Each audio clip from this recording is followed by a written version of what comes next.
Bom, prosseguindo a nossa análise sobre funções, o que nós faremos hoje é analisá-las dentro de algumas características e de alguns aspectos que sejam relevantes. Aspectos esses que estão relacionados ao domínio de validade de uma função, quando que você verifica se uma dada curva é uma função, e avançar em algumas situações específicas, onde nós analisamos uma função linear, aplicada a alguns exemplos, e também funções do trato composto. Então, prosseguindo a nossa análise, conforme que nós fizemos na última aula, vamos trabalhar com uma ideia primária do seguinte exemplo. Considere as funções.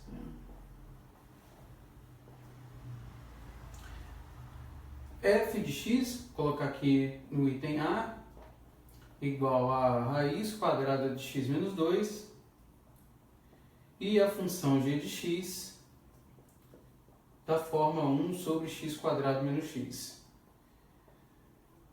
Vamos considerar que o domínio de ambas as funções seja o conjunto dos números reais, e a minha tarefa aqui seja determinar qual é o domínio de validade dessas funções.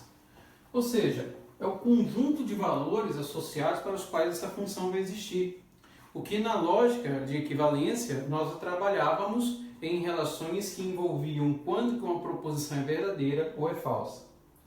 No caso do item A, quando eu trabalhar com uma raiz quadrada, dentro do conjunto dos números reais, essa função só existe somente se, ou seja, se, somente se, x menos 2 for maior ou igual a zero.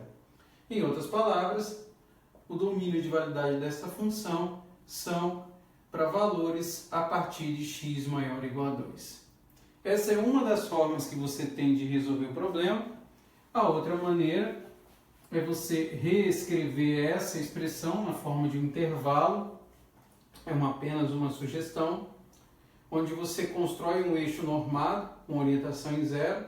Esse eixo é centrado em zero e você conta os valores a partir de zero. No caso, a partir de 2, especifica um intervalo através de uma bola, que pode ser fechada por causa da igualdade, e você acrescenta aqui todos os valores que são a partir de 2. Ainda existe uma outra maneira de você representar essa resposta, que é numa notação de intervalo, que indica que o domínio de f, nesse caso, corresponde aos valores que compreendem o número 2, ou seja, eu vou voltar o meu colchete aqui para dentro e vou deixar eles abertos no infinito. Esse símbolo aqui representa infinito e, como já comentei, é uma forma particular de dizer que algo não existe. Então, infinito não é um número, é apenas uma representação para dizer que algo não existe, indicando os valores que são a partir de 2 até o infinito. Então, são 3 formas de você representar a resposta do item A e que também pode ser levado em consideração para calcular o domínio no item B. Então, no item B é um pouquinho diferente, porque você tem uma fração, né? Ou seja, uma função racional, e você quer identificar quando que isso aqui tem validade nos reais. A gente sabe que numa divisão, ela não existe quando o denominador é igual a zero. Então fica fácil perceber que o domínio aqui da nossa função em g corresponde a valores das quais o x² menos x não pode ser igual a zero, então ele tem que ser diferente de zero. Mas quais valores específicos de x? É aí que você vai desenvolver essa expressão. É uma expressão de quadro 2, então você pode pensar de forma intuitiva na equação de Bhaskara, mas esse processo, como você tem a presença da variável x 2 vezes, você pode colocar o termo numa técnica muito simples e comum, que é a evidência.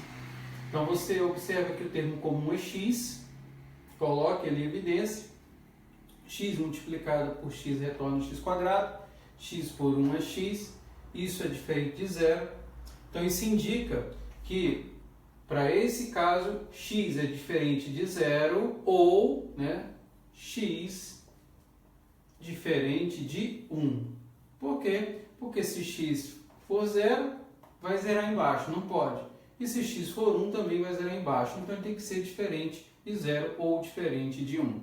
Essa é uma das formas de você representar. Se quiser escrever na notação de intervalo, eu mais uma vez vou para o meu eixo normado em 0, em 1. Vou colocar aqui um menos 1 à esquerda do 0 para representá-los e o 2 aqui à direita. Então, como eu vou trabalhar com valores que são diferentes de 0, eu vou centrar uma bola em 0, ela tem que estar aberta porque o 0 não está incluso, e a mesma coisa eu vou fazer em 1. Então, todos os valores que estão fora dessa bola, tanto para a esquerda, entre eles, e quanto para a direita, representa o domínio dessa função. Menos 0 e 1. E na notação também de intervalo, eu posso escrever isso da seguinte forma, olha, eu vou trabalhar com intervalo que é aberto em menos infinito e aberto em 0, tem que deixar assim, faço a união, usando um elemento disjuntivo, né, com o intervalo que é aberto em 0 e aberto em 1, porque eles não estão inclusos, fazendo também a união com o intervalo que é aberto em 1 e aberto no infinito. Ressalto que quaisquer uma das formas podem ser representadas como uma maneira de discretizar e aí ou representar o resultado de uma função como essa. Então isso aqui representa características que são associadas a domínio de validade de funções, que carregam aí, né, uma similaridade com a construção de equivalências, quando nós determinamos lá o domínio de validade de uma certa proposição. Outro aspecto que é extremamente relevante quando se estudam funções é determinar quanto que uma curva pode ser classificada ou não como uma função. E aí, para que nós possamos fazer essa verificação, lançaremos mão de um teste chamado de teste da reta vertical. Do que se trata esse teste? Ele identifica, dependendo da curva associada, se ela pode ser ou não classificada como uma função. Então, digamos que eu tenho aqui dois eixos cartesianos, um eixo cartesiano A, um eixo cartesiano B. Sobre esses eixos eu vou construir duas curvas. Então, eu construo uma curva dessa forma e vou construir uma curva dessa forma. Esse teste indica que ao passar retas verticais, para ser vertical, não para ser diagonal, né? Se eu passar retas verticais por toda a curva, o teste indica o seguinte, olha, eu só posso dizer que uma dada curva é uma função se ao passar uma reta vertical, ela interceptar a minha curva no máximo uma única vez. Ou seja, para o caso do item A, nós acabamos de mostrar aqui, vou pegar um outro pincel, eu estou identificando que apenas nesse ponto, a reta está cruzando. Então está indicando que aqui sim representa uma função, porque ela só está tocando no máximo uma vez. Agora, para a curva à direita, ela toca aqui uma vez, também toca aqui uma vez, aqui também toca uma vez. Mas se eu passar a minha reta aqui, ela vai tocar uma, duas, três vezes. E por esse fato, eu digo que nesse caso eu não tenho uma função. Isso não é função. Se nós lembrarmos, né, da definição de função, é simples associar que para um único elemento no eixo x que corresponde ao domínio, você só pode ter um único correspondente no seu contradomínio. Ou seja, não tem como eu determinar uma entrada e ter mais de uma saída. É como se eu dissesse assim, olha, agora que é por volta de 18 horas e 10 minutos, a temperatura da cidade é de 23, 28, 30 graus. Não posso afirmar que num único instante de tempo a temperatura possa ter três valores. Isso não configura uma função. Uma função apenas é uma associação onde para todo elemento pertencente a um conjunto eu só posso associar no máximo um único elemento pertencente a outro conjunto. Então, pelo teste da reta vertical, é simples observar que essa curva não possa ser classificada, não pode, em hipótese alguma, ser classificada como uma função. É uma curva, porém não é uma função, diferentemente desse caso, que é uma função. Sobre o aspecto de que função é essa, qual a categoria, qual o sabor dessa função, não me importa agora, é apenas identificando que aqui, por esse teste, a gente verifica se é ou não uma função. Com isso, nós vamos agora avançar e falar sobre aspectos de funções que são muito interessantes e que têm usufruto dentro da técnica discreta. A principal função de ataque aí para nós, no primeiro momento, é a função linear, que representa modelos lineares. Então, que funções são essas, Modelos lineares.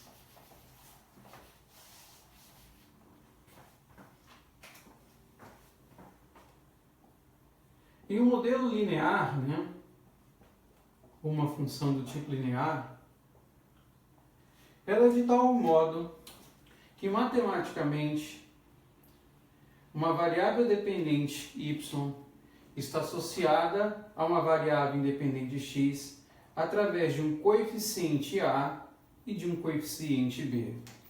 O coeficiente a representa a inclinação dessa reta, por isso o nome linear, e o b, o coeficiente ou número, coeficiente da curva, ou no caso a reta. Essa inclinação, ela nos dá também uma outra informação, que em funções dessa natureza, a variação ela é constante, ou seja, a taxa de variação dessa curva é sempre a mesma, é sempre constante. Então, sobre esse aspecto de um modelo linear, nós vamos identificar situações onde ela possa aparecer. E aí, dentro desse processo, nós faremos usufruto das propriedades que aqui existam, que envolvem essa inclinação, que é essa taxa de variação que é constante, e o coeficiente da curva, que você pode obter em função dos dados que aqui são oferecidos. Então, vamos lá, vamos pensar aqui no exemplo.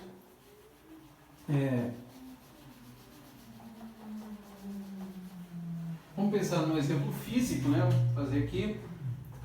Exemplo. E aí, a ideia é a seguinte. À medida que o ar seco eleva-se na altitude, ele se expande e ele esfria, provocando um gradiente na variação de temperatura. A ideia do exemplo que nós vamos aqui representar é considerando duas informações e supondo que o modelo de variação dessa temperatura seja linearizado, eu quero obter uma expressão que vai associar a temperatura com a altitude, com base em informações previamente dadas. Então, a ideia aí no caso é a seguinte, à medida que o ar seco se expande,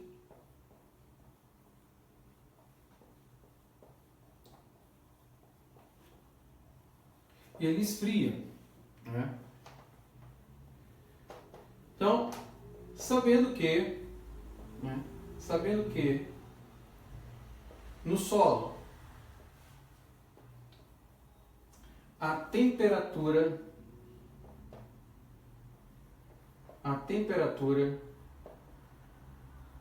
é de 20 graus Celsius e que a 1 km de altitude e que a 1 km de altura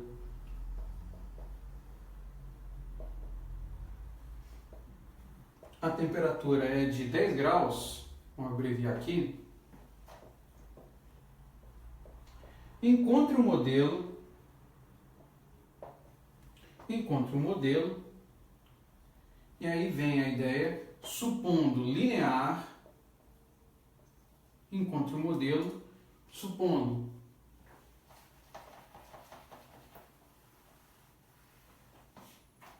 linear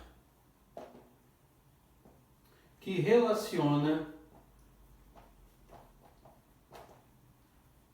temperatura com altura. Essa seria a ideia básica. E aí, nós vamos tratar de duas outras expressões, né?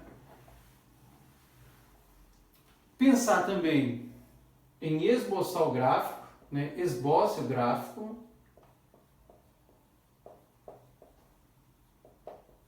E vamos fazer uma estimativa, né? Qual é a temperatura a 2,5 km? É essa a proposta de exemplo em que eu faço uso de um modelo linearizado. Ou seja, eu só consigo construí-lo se for me dado esse tipo de informação. Olha, o modelo é linear, o modelo não é linear. Se é linear como esse caso, nós temos as ferramentas necessárias. Se ele não for linearizado, então ele pode ser de qualquer substância. Ele pode ser uma função potencial, ele pode ser uma função exponencial, ele pode ser uma função logarítmica. Mas aí a gente sai do domínio discreto e vai trabalhar uma matemática contínua. E não é o caso que a gente vai abordar aqui. Então, partindo do pressuposto que o modelo é linear e que você quer encontrar uma relação entre temperatura e altura, então, seguindo o meu modelo, eu quero encontrar uma expressão de tal modo que a temperatura esteja associada à altura dessa forma. Ou seja, um coeficiente de variação, uma taxa de variação da temperatura com relação à altura ou altitude e um coeficiente linear, ou o coeficiente associado à equação. Os dados que eu tenho indicam o seguinte, olha, que no solo, ou seja, em altitude zero, e aí eu posso escrever assim, T, subíndice zero, a temperatura é de 20 graus. O zero representa a altitude. E quando estou a 1 km de altura, a temperatura é de 10 graus Celsius. Então, o que eu vou fazer? Eu vou pegar esses dados que foram oferecidos no enunciado e vou substituir no meu modelo. A intenção é encontrar o coeficiente angular, o de inclinação da reta, e o coeficiente linear associado a ela. Então, fazendo essa conta, né, eu tenho o seguinte, eu tenho lá, aplicando t de zero, isso vai ser igual a A vezes o H, que é zero, mais B, e isso igual a 20. Então, A vezes 0 é 0, então o meu coeficiente linear já tem de graça B igual a 20. Faço a mesma coisa aplicando T1 igual a 10. Então, T1 igual a 10, então eu venho lá no meu modelo e explico que é A vezes H, que é 1, mais B igual a 10. Como eu já sei que o meu B é igual a 20, então eu escrevo A igual a 10 menos 20. Então A é igual a menos 10. Quando eu acho esse A, eu já tenho uma informação extremamente interessante, que como ele é a minha taxa de variação e ele é constante, ele está relacionando o quê? A temperatura em graus Celsius com a altitude, que é em quilômetros. Então, em outras palavras, eu estou dizendo que ocorre uma variação de temperatura, um decréscimo de temperatura de 10 graus Celsius por quilômetro de altura, ou por altitude, correto? Desse modo, eu tenho como ter o meu modelo completo, e essa é a ideia, né? Ter esse modelinho completo, escrevendo ele, né, da seguinte forma, como T igual a A, que é menos 10, associado a H, mais 20. Então está aqui o modelo de variação de temperatura em função da altitude. E com base nesse modelo, aí eu posso resolver os itens A e B, né? Então, no item A, ele quer que eu faça um esboço de gráfico. Então, o que eu faço? Construo um eixo do tipo cartesiano, né? Onde eu vou ter uma variação de temperatura, T, associada à altitude, H. Isso é dado em quilômetros. E isso aqui é dado em Celsius. Faço uma gradação aqui, vamos colocar de 10 em 10, 10, 20, 25 e assim por diante. E uma gradação aqui de 1 em 1, 2, 3, 4 e assim em diante. Bom, o que eu sei? Que altitude 0, a temperatura era de 20 graus e que a 1 km a temperatura era de 10. Então, fazendo as contas aqui, eu tenho como determinar a nossa reta aqui. E olha só, mesmo num ambiente sem uma marcação mais precisa, eu tenho como estimar até a temperatura aqui, ó, na altitude 2 km. Nesse momento, quando ele está passando exatamente aqui, em 2 km, ele está dizendo que a minha temperatura é quanto? É 0 grau. E isso eu posso determinar, inclusive, pela equação para configurar. Ou seja, a temperatura é 0 grau em que condição? Quando T é igual a 0. Então, T igual a 0, eu tenho menos 10H mais 20. Jogo 10H aqui para a esquerda, eu tenho 10H igual a 20.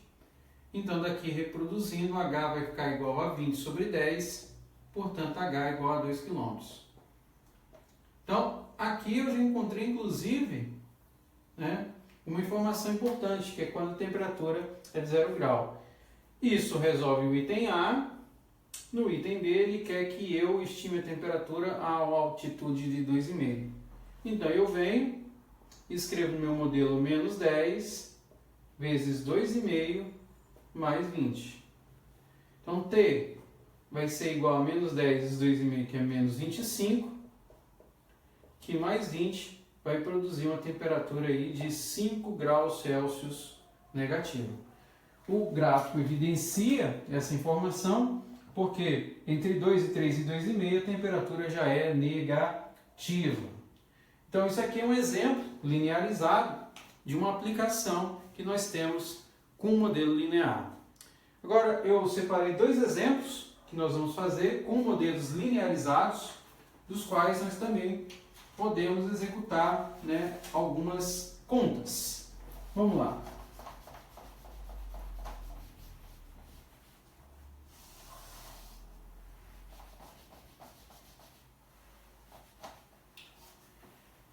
Ideia básica aqui do próximo exemplo é a seguinte, né? Exemplo 2. Expresse a área de um triângulo equilátero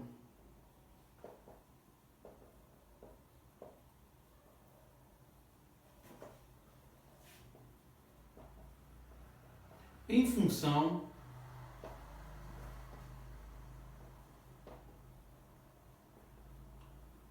do comprimento de um dos lados, do comprimento dos lados. Isso aqui já é um exemplo mais generalizado, né? Então, o que eu tenho que pensar aqui? Num triângulo tipo equilátero, que é um triângulo que contém os três lados iguais. E aí, é claro que é necessário que para nesse processo seja dada uma expressão de área de um triângulo qualquer, que é, por sua vez, um modelo linearizado. A área de um triângulo qualquer é base vezes altura sobre 2. Isso aqui é o modelo. A questão é que ele quer que eu expresse a área, essa área, em função do comprimento de um dos lados. Aqui eu tenho duas informações, eu tenho uma base e altura, ele só quer que eu dê em função de um lado. Então, considerando, por exemplo, que esse lado seja x, esse lado seja x e esse lado seja x, o que eu posso fazer dentro de um triângulo equilátero é pensar o seguinte, olha, se eu traçar uma reta a partir do vértice superior e cair exatamente, né, no meio desse triângulo, é claro que a minha figura não está tão simétrica assim. Vamos fazer um pouquinho mais fiel, né? Agora sim, está parecendo que está exatamente na metade. eu separo esse lado aqui em lados iguais. Então, eu vou chamar essa altura minha aqui de H, como está aqui, e a minha base B é essa expressão em x. Se eu estou separando aqui no meio, então ela vai dividir isso aqui em lados iguais, x sobre 2, ok? Só que quando eu executo esse processo, o que eu observo aqui é que há a geração de uma nova figura, é de um triângulo retângulo, né? Triângulo retângulo, onde eu tenho esse lado x, eu separei aqui em x sobre 2 e tem a altura h. E aí eu posso aplicar o famoso teorema de Pitágoras, né? Que me diz que o quadrado da hipotenusa, no caso x, é igual ao quadrado em soma dos catetos. Então, x sobre 2 ao quadrado. Então, daqui eu tenho x ao quadrado igual a h ao quadrado mais x ao quadrado sobre 4. Só que eu vou isolar o h, porque eu quero escrever em função para a minha representação linearizada. Então, isso aqui indica para mim agora o seguinte, que eu tenho h ao quadrado, vou fazer aqui, ó, passando esse cara para cá e esse cara para cá, eu vou ter menos h ao quadrado igual a x quadrado sobre 4 menos x ao quadrado. Multiplico tudo por menos 1, já que o h não pode ficar negativo, então eu vou ficar com h ao quadrado, e aí eu vou ter menos com menos mais, x quadrado, e menos com mais menos, x quadrado sobre 4. Então, realizando o cálculo aqui do MMC, que é razoavelmente simples, né? É apenas uma única fração, 1 e 4, o MMC aqui é 4. Então, ele vai gerar para nós 4 por 1, 4, vezes 1, 4x2, 4 por 4, 1, vezes x2, x2. Então, retorna para a gente 3x quadrado sobre 4. Daqui, eu sei, então, que o meu h ao quadrado é expresso, então, como sendo 3 quartos de x quadrado. E aí, da matemática básica, a gente pode extrair informação sobre essa potência. Então, esse 2 aqui, ele vai virar uma raiz quadrada de 3 quartos sobre x quadrado. Então, daí, eu tenho que, finalmente, eu consigo fazer a extração de alguns elementos. O x quadrado eu consigo tirar da raiz e o 4 também, porém o 3 não. Eu vou ter o h como raiz quadrada de 3, vezes o x, que vai estar aqui fora, porque o 2 sai da raiz, sobre 2, que é a raiz quadrada de 4. E aí, finalmente, eu consigo escrever a área desse triângulo equilátero em termos, né, de apenas uma única medida. Então, retornando, como a área como B vezes H sobre 2, como a base do nosso triângulo equilátero tem tamanho x, então eu escrevo como x, que multiplica raiz quadrada de 3 sobre 2, né, vezes x, e claro, multiplicado isso aqui por meio, porque esse meio aqui é na verdade da expressão de B vezes H sobre 2. Então você tem o B aqui, e o H está aqui. E o 2 está aqui embaixo. E daí, finalmente, eu tenho que a minha resposta nesse caso, né, é a área expressa como raiz de 3 vezes x quadrado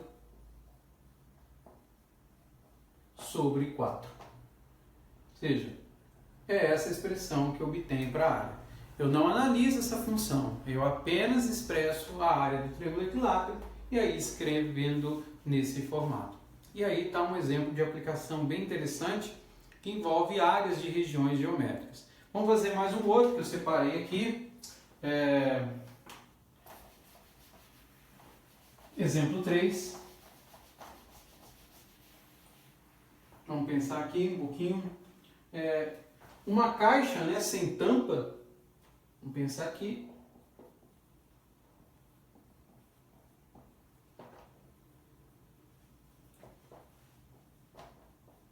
Uma caixa sem tampa deve ser construída de um pedaço, né? Uma caixa sem tampa deve ser construída de um pedaço de papelão. Deve ser construída de um pedaço de papelão.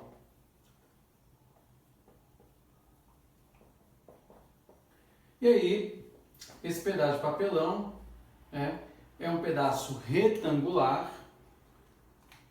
Vamos aqui fazer a descrição. Seria um pedaço dessa forma geométrica. E aí a construção deve ser feita de tal maneira que você vai dobrar os lados dos cantos desse papelão, onde você não conhece essas medidas desses lados. Nós vamos chamar, claro, todas elas assim na mesma proporção. Então, ela vai ter tamanho X em todos os casos, ou seja, vai dobrar aqui. E você sabe que essa caixa ela vai ter um comprimento de 12 centímetros por 20 centímetros. De modo que quando você dobrar essa caixa, ela vai ter essa dimensão, ela vai ter essa representação, na verdade. Então você vai dobrar a caixa e ela vai ter esse formato aqui, que nós vamos desenhar agora. Então esse formato que nós esperamos obter com a caixa. Então a gente vem aqui, vamos progredir aqui o desenho, e aí você vai obter a caixa dessa forma. Assim, ou seja, você tem aqui uma dimensão, você vai ter uma outra dimensão aqui, mais uma dimensão e mais outra aqui. Vou fazer um pouquinho mais simétrico aqui, né? Aí fica melhor. E aí você tem mais uma dimensão aqui. E a caixa é aberta sem tampa. Então você vai dobrá-la de tal maneira para que você consiga produzir ela. A questão aqui nesse exercício, nesse exemplo, é calcular o volume dessa caixa. Essa que é a ideia. E aí guarda referência com o exemplo que nós fizemos na semana passada. Um exemplo de uma caixa retangular aberta na base, onde nós queríamos calcular uma função de custo. É da mesma natureza. Então, eu vou pensar aqui no volume da caixa como sendo o produto da sua largura pelo seu comprimento e, claro, pela sua altura, que é uma dimensão em x. Não é difícil pensar numa solução para esse problema, por quê? Porque que no caso, tanto para o comprimento quanto para a largura, é possível você produzir as expressões. Então você vai dobrar a caixa, então ela vai ser toda dobrada de tal maneira que vai ficar com esse formato. Então, para essa dimensão, ela vai ficar construída como 20 menos 2x. E por que 2x? Porque você vai dobrar ela. Então você vai perder essa medida e vai perder essa medida. Da mesma maneira, você vai proceder aqui para a largura. Você vai perder essa medida e essa medida no processo de dobrar. Então você vai ter 12 menos 2x. Ao fazer isso, você tem a dimensão em volume, que vai ser calculada de que forma? Como produto de 20 menos 2x, que multiplica 12 menos 2x e que multiplica x. Daqui, não há necessidade de, se você quiser, abrir a expressão e condensá-la numa única função. Mas, se você o fizesse, você teria que fazer distributiva de termo a termo. 20 por 12, 20 por x, 12x por 12 e 12x por x. Se nós fizermos isso, vamos fazer aqui, 20 vezes 12 dá 240, 20 menos x dá menos 20x, isso sem multiplicar o x. Menos 2x vezes 12 dá menos 24x, e menos 2x vezes 2x dá mais 2x ao quadrado. E tudo isso você vai multiplicar por x. Então isso vai gerar para você o volume. Agora, é possível, assim como no primeiro exemplo que nós trabalhamos hoje, determinar o domínio de validade das medidas de construção dessa caixa de papelão? Sim. Isso é possível porque nós estamos pensando numa caixa. Então nós estamos pensando num valor que é no mínimo maior que zero. Então eu tenho que, para o meu comprimento, o meu limite é para valores de x que são maiores do que zero. Então, resolvendo essa equação, eu tenho 20 maior que 2x, ou se preferir, 2x menor do que 20. Então, 2x sendo menor do que 20, eu chego à conclusão de que x é menor do que 10. Então, para o comprimento, eu tenho que ter uma métrica em que x seja menor do que 10. E para o caso aqui da largura, 12 menos 2x maior do que zero. Então, 12, vou fazer agora diferente, só para mostrar, menos 2x maior que menos 12, eu multiplico por menos 1. Então, aqui eu tenho que 2x, inverto o sinal, é menor do que 12, porém, então, portanto, x é menor do que 6. Claro, como eu tenho que trabalhar com a medida que seja no mínimo maior que zero, então, o domínio de validade para a construção dessa caixa de papelão, com base nas informações que foram dadas, é um valor que está compreendido no intervalo aberto em zero, porque zero não pode ser, senão você não vai ter caixa, e que tem que ser no máximo 6. Por que não pode ser maior que 6, embora o comprimento seja menor do que 10? Porque se você tiver um valor maior do que 6, você não vai ter a largura necessária para a produção. E aí está resolvido o exercício, e com isso a gente finaliza alguns modelos que estão associados a funções, a expressões de primeiro grau. Agora, na próxima passagem, nós vamos falar de alguma outra característica bastante interessante associada a funções, que são a combinação delas, que vão produzir novas funções. É essa a ideia que vamos agora explorar.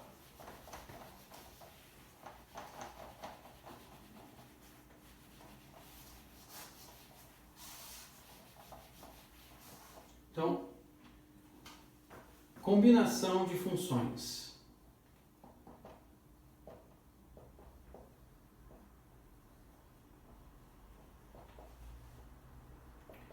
Bom, a ideia aqui é a seguinte: imagina que eu tenho uma função, seja uma função y em termos de uma variável u, e seja uma função u, que essa f de u eu vou escrever então como raiz quadrada de u, e seja uma função u, que por sua vez é uma g de x, da forma x² mais 1.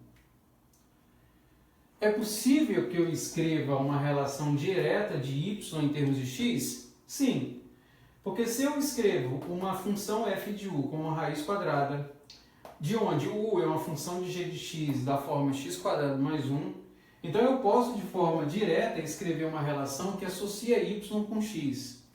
Então isso poderia ser feito da seguinte maneira: como eu estou escrevendo f de u, e o u, por sua vez, é uma função g de x, então eu escreveria f de g de x, mais g de x, por sua vez, é uma função x² mais 1. Mas olha, a função de f, que era u, é igual, na verdade, x² mais 1. Então isso, na verdade, implica dizer que onde eu tenho u, eu vou substituir por quem? Por x² mais 1. Portanto, a minha função y em termos de x pode ser escrito como raiz quadrada de x² mais 1. O que nós acabamos de fazer é um tipo de combinação de função que se chama de composição de funções.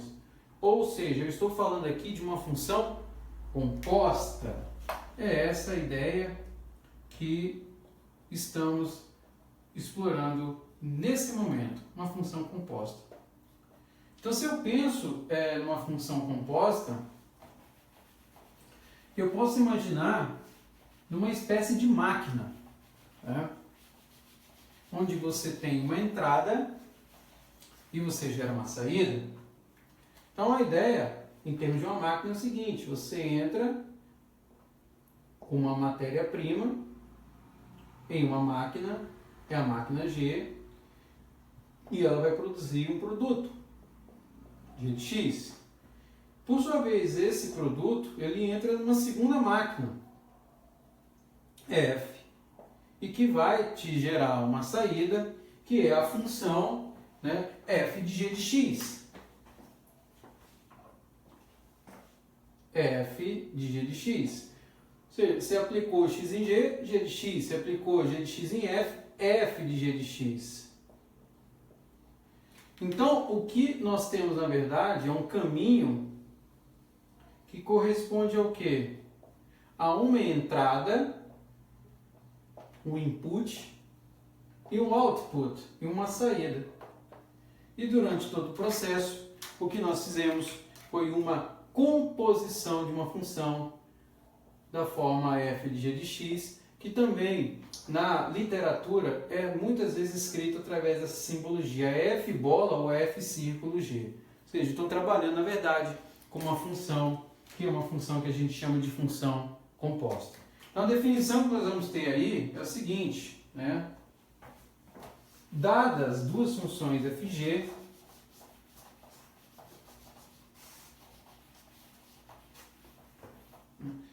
dada, exemplo, é a definição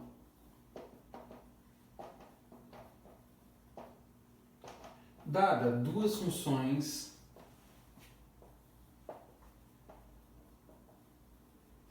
f e g, define-se a composição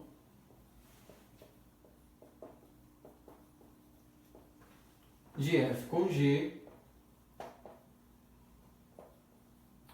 como f de g de x ou f círculo g em x.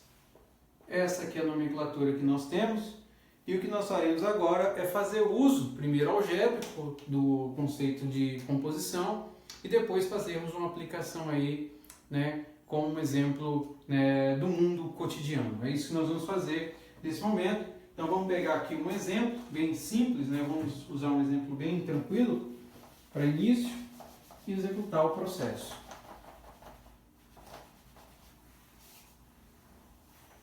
Então, exemplo, sejam f, uma função em x escrita como raiz quadrada de x, e g, uma função escrita como 2 menos x, né? 2 menos x. Então, obtenha dois pontos. F bola G e G bola F. Então, o que eu quero nesses casos aí? Determinar a composição de F de G e G de F. Em outras palavras, F de G de x e aqui nesse outro caso, G de F de x. Então, o que eu preciso fazer para resolver cada um dos casos? Aplicar e substituir. Então, resolvendo o primeiro caso aqui, o que eu tenho é uma função f, da qual, onde tem o x na função, eu vou substituir por g. G é quem? Raiz quadrada de 2 menos x. Então, o que vai acontecer? Onde tiver a x na f, eu vou substituir por quem? Por raiz quadrada de 2 menos x. Então, o que vai acontecer? Eu repito a função f, que é uma raiz quadrada, e onde tem o x, eu vou colocar quem? Raiz quadrada de 2 menos x. Então, eu vou ter raiz quadrada da raiz quadrada. Então, isso aqui fica escrito como raiz quarta de 2 menos x. Essa é a ideia. E aí, eu resolvi a minha função. Se eu quiser determinar o domínio, eu também consigo. Mas isso pode ser resolvido para vocês, inclusive, vou deixar como exercício. E aí, o processo para executar g de f de x é idêntico, né? Então, o que a gente vai fazer? Vamos pegar lá g bola f, que é g de f de x. Então, o que eu vou fazer? Dentro da g eu vou colocar f, que é a raiz quadrada de x. Então significa que onde tiver a nossa função ng de x, eu vou substituir por quem? Por x. A nossa g é essa função aqui, eu até tenho ela, então onde eu tenho o x, eu vou substituir por raiz quadrada de x. Então vai ficar assim. E aí está resolvido o nosso problema. Também posso deixar como exercício para que vocês encontrem o domínio dessa função. Agora nós vamos fazer um exemplo aplicado, um exemplo que eu separei, onde nós façamos usufruto dessa função, né, composta na resolução de um problema. Tá? Vamos pegar aqui, deixa eu pegar aqui o...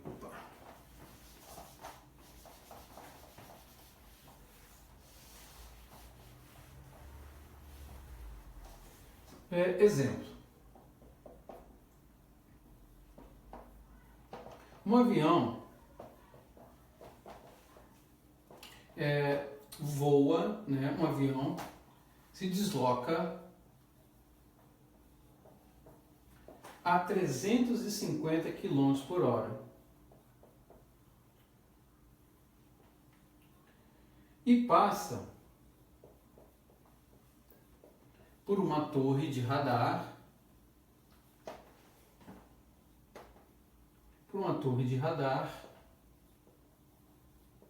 a 1 km de altura. Então, eu quero determinar duas coisas aqui.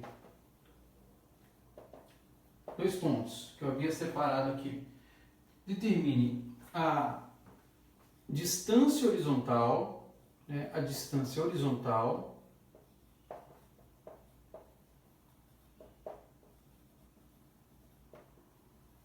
em função do tempo.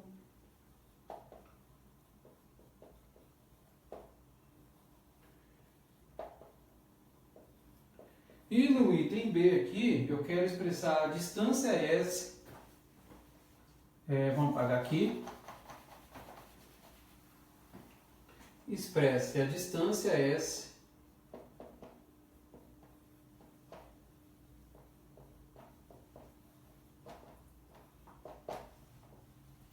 entre o avião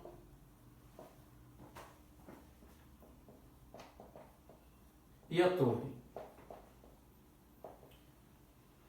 Bom, vamos lá.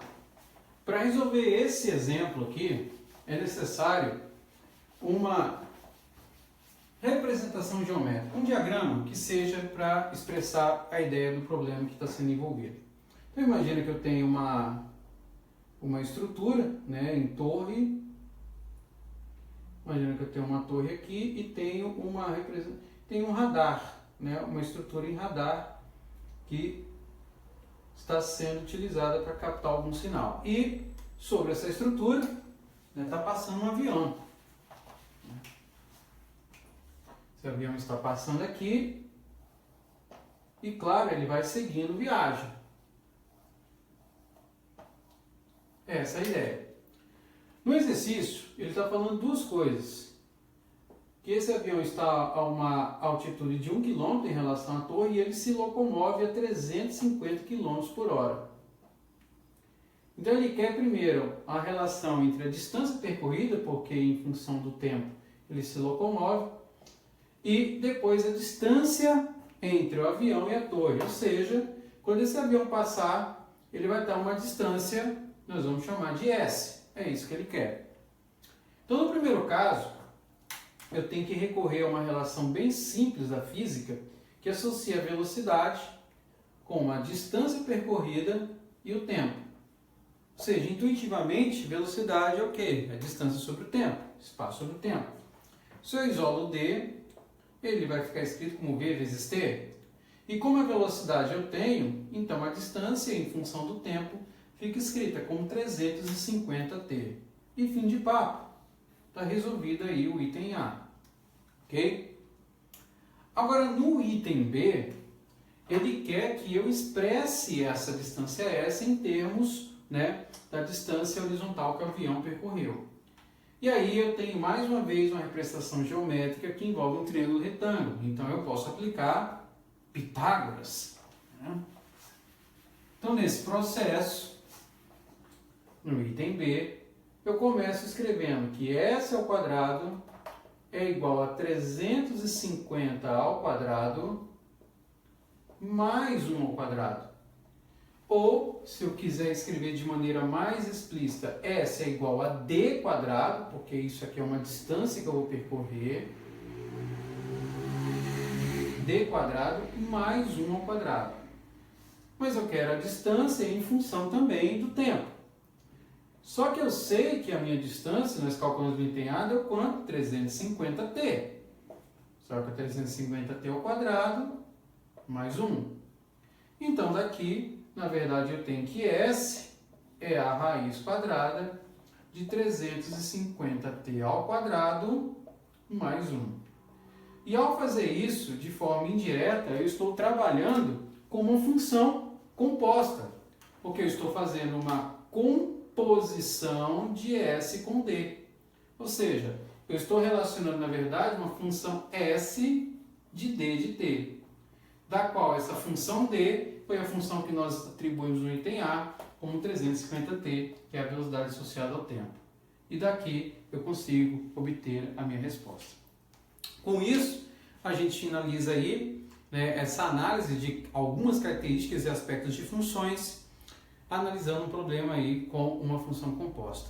É isso aí, valeu, muito obrigado e até a próxima aula.